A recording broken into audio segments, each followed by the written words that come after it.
আসসালামু আলাইকুম। সবাই কেমন আছেন? আজকে আমার এই বাগানটায় আজকে পিপি মারতেছি। পিপি পেয়ারা, এটা হচ্ছে এর একটা রোগ আছে। হ্যাঁ, একটা রোগটা কি, সেটা হচ্ছে এই যে এটা মারা হয়ে গেছে। হ্যাঁ, এটা মারতেছে ওরা।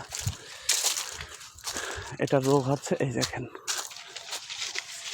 পেয়ারাগুলো কেমন দেখছেন, একদম চকচকে না? একদম চকচকে। এই যে এটাও চকচকে, এমন চকচকে দেখেই এটা মারতে হবে, এটাই নিয়ম। আর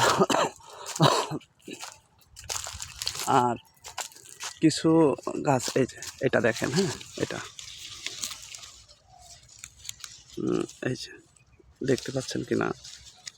এই যে এটার এটার এটার নাম আমাদের ভাষায় বলি, বিভিন্ন জায়গায় বিভিন্ন নাম থাকতে পারে। আমাদের ভাষায় বলি যে অ্যানথ্রাক্স। এই যে এটা ছিঁড়ে ফেলতে হবে। এই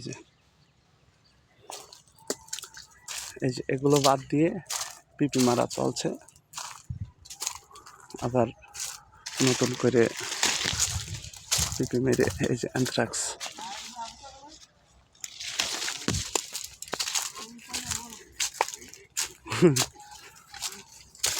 এই যে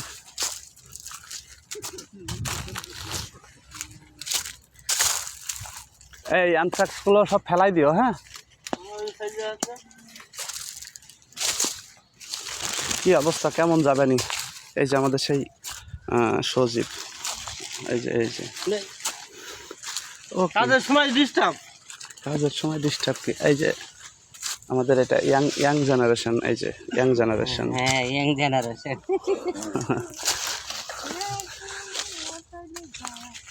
এই কয়টা যাবে নি এই চালানে মনে হচ্ছে? 40টা যাবে না, 40টা না, 30টা যাবে না কো। 30টা এই কোলে এমন হলে পারে 40টা কোনো ব্যাপার ছিল না, কিন্তু মাঝখানে একটু পানি বাঁধার জন্য পেয়ারা এখন এই গাছের বয়স হয়ে গেছে। হ্যাঁ, গাছের বয়স হয়ে গেছে হচ্ছে প্রায় এই 6 বছর রানিং চলছে। তো জোর করে 1 বছর চালাইছে, তো জোর কি করে করে 1 হবে? বছর চালাচ্ছি। এখন কি করব, গাছ তো সতেজ রয়েছে, অনেক জায়গায় মারা গেছে, অনেক জায়গায় গাছ মারা গেছে, নতুন করে লাগানোর প্রসেস চলছে। এখন কি লাগাবো বুঝে উঠতে পারছি না। এজন্য সবার কাছ থেকে একটু ইয়া লাগবে, একটু সাপোর্ট লাগবে। সেটা হচ্ছে কি, কারো কাছে যদি ভালো যুক্তি থেকে থাকে যে আসলে কি লাগাইলে ভালো হয়, একটু জানায়েন।